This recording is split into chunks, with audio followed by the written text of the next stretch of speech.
Oi, eu sou a Sophie, sou atriz, criadora de conteúdo e lésbica, e hoje nós vamos falar sobre o mês de agosto, que é o mês da visibilidade e do orgulho lésbico. Primeiro de tudo, é importante lembrar que agosto é o mês da visibilidade lésbica aqui no Brasil. Em outros países, como Canadá e Reino Unido, o mês da visibilidade é considerado o mês de abril. E diferente, do Reino Unido e de outros países que a data e o mês foi só algo escolhido, Foi só algo simbólico, não tem nenhuma data importante.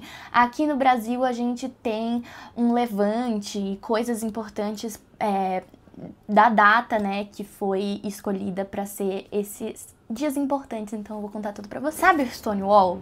Que depois eu vou contar melhorzinho essa história pra vocês, no junho do ano que vem, É um bar lá nos Estados Unidos que foi considerado um lugar muito frequentado por pessoas LGBTs e tinham tido batidas, policiais pra, enfim, protestar, não protestar, mas expulsar essas pessoas. E no dia 28 de junho de 1969 aconteceu uma batida policial, só que diferente das outras vezes que já tinha acontecido, o povo se levantou e se revoltou e reagiu contra esses policiais, e esse foi o dia considerado o dia do orgulho LGBT internacional, justamente por toda essa revolta e tudo mais.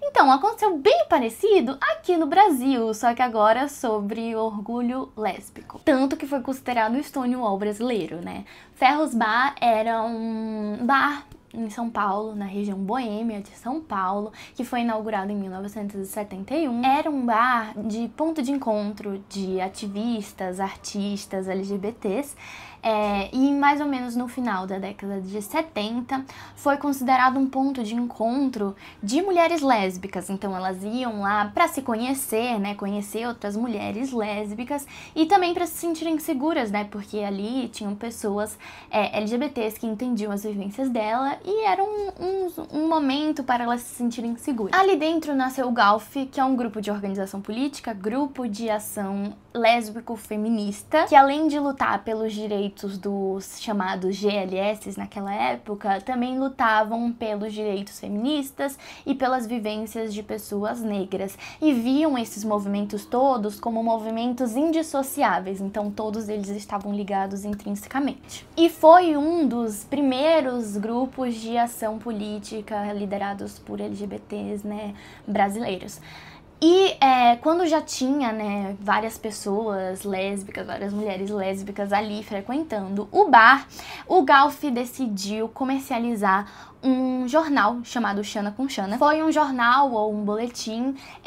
Junto com o GALF também tinha um outro grupo que era o grupo GL, ou então Grupo Lésbica. Então tinham colagens progressistas e revolucionárias, e tinha temas de vivências femininas, mas principalmente voltado ao universo de mulheres que gostam de mulheres. Então esse boletim ele foi colocando ali, em evidência essas vozes silenciadas, e foi para essas mulheres homossexuais um começo de serem escutadas e contarem suas histórias. E assim, gente, foi um jornal muito importante, porque a gente tá falando ali do fim da ditadura militar, então o que prejudicava muito mais a disseminação desse boletim, principalmente, até, na verdade, dentro da própria comunidade lésbica, porque as lésbicas tinham medo de estar ali com um jornal que falava sobre vivências da sua sexualidade. Ainda mais um boletim chamado Xana com Xana, que deixava bem claro a sua orientação sexual. E aí o GALF,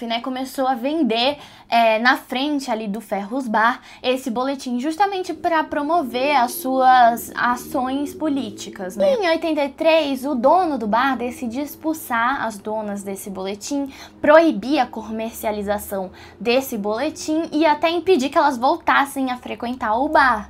Mesmo que naquele bar existia a venda e a comercialização de coisas bem mais pesadas como drogas ilícitas, Mas como são mulheres falando sobre suas vivências de mulheres e ainda gostando de mulheres, aí não, aí é too much. Foi no dia 19 de agosto de 1983 que as feministas e ativistas do Galf decidiram protestar na frente do Ferros Bar e tivemos o Levante ao Ferros Bar, o nosso Stonewall brasileiro, que foi a primeira manifestação contra a discriminação liderado por lésbicas no Brasil. Foi liderado pela nossa Rosalind Hott, que mais tarde eu vou falar um pouquinho sobre elas, mas também contou com vários diversos, grupos de ativistas. Elas leram um manifesto contra a repressão e a favor dos seus direitos e das suas vivências como mulheres lésbicas. Teve um tempo de desculpa ali, e depois elas voltaram a frequentar o bar e, de novo, a comercializar o Xana com Xana. O boletim continua até 1987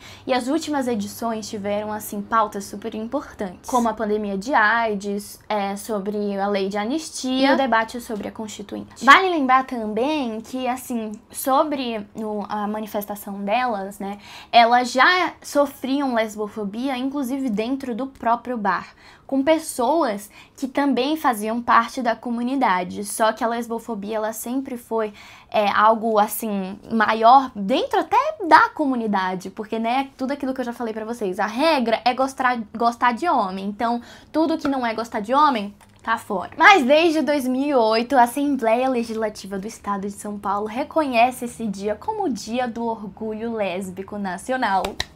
Outro dia importante desse mês é o dia 29 de agosto, que é tido como o Dia Nacional da Visibilidade Lésbica. Porque nesse dia, em 96, no Rio de Janeiro, aconteceu o nosso primeiro seminário sobre lésbicas, o Senai. Organizado por movimentos lésbicos, foi considerado o primeiro encontro político para falar sobre vivências, saúde, direitos e principalmente visibilidade lésbica. Outro dia importante também sobre esse mês, que é importante lembrar, é o dia 28 de agosto, que foi o dia que infelizmente a Rosalind Hott nos deixou. Uma grande pioneira, para o movimento LGBTQIAPN+, aqui no Brasil e na América Latina. A Rosalind Hott, ela veio de uma família judaica que imigrou para o Brasil, se estabeleceu no Bom Retiro, em São Paulo, que é um lugar que tinha muitas comunidades judaicas e estudou em várias escolas judaicas também, como a Sholem Aleichem, desculpa se estiver falando o nome errado,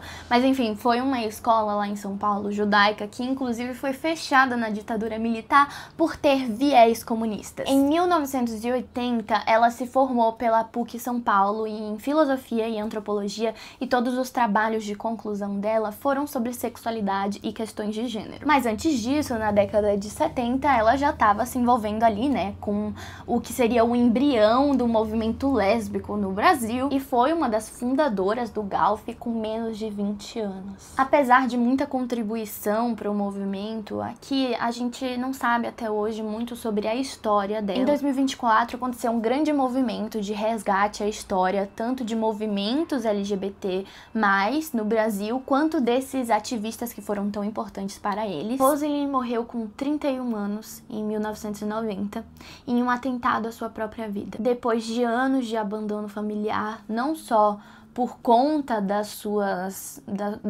sexualidade e do seu ativismo, mas também pelo fato dela sofrer da doença de esquizofrenia. Ela não tinha um histórico de crises, mas por conta justamente desse abandono e dessas crises nas suas relações familiares de rede de apoio, desenvolveu ali no último ano de vida grandes crises e acabou tirando a sua própria vida. A Rosalind era judia, não praticante, mas ela pertencia a esse grupo cultural e mesmo que ela não fosse tão religiosa, ela sempre teve algo ligado ao judaísmo.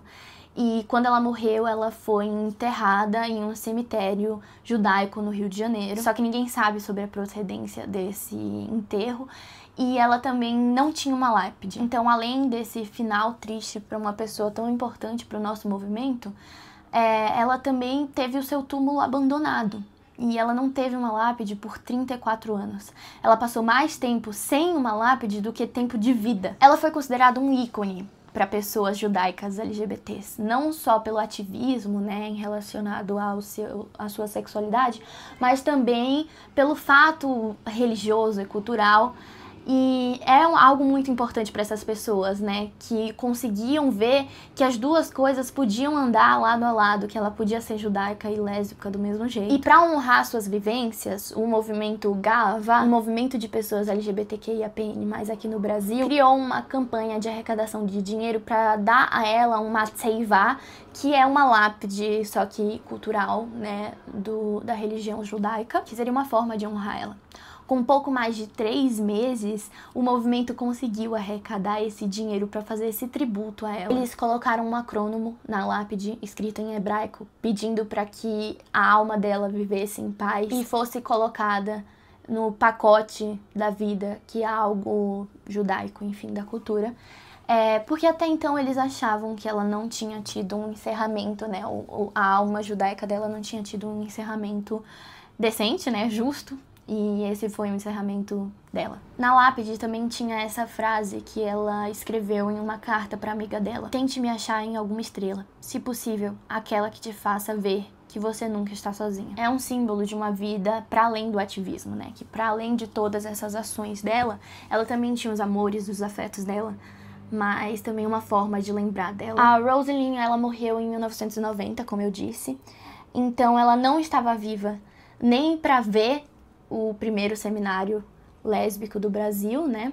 Nem para saber que o Levante ao Ferros Bar, que foi um movimento que ela protagonizou, futuramente, em 2008, seria considerado o dia do orgulho lésbico. Então, todo dia 28 de agosto, na verdade, todo dia da visibilidade lésbica e orgulho lésbico nacional, e todo agosto que a gente celebra as nossas vivências e a nossa existência, e a gente se orgulha de ser lésbica, a gente não tá só visibilizando a nossa sexualidade, mas a gente também tá fazendo um tributo a essa mulher que foi tão importante, tão pioneira para todos os nossos direitos e visibilidades que a gente tem hoje em dia também.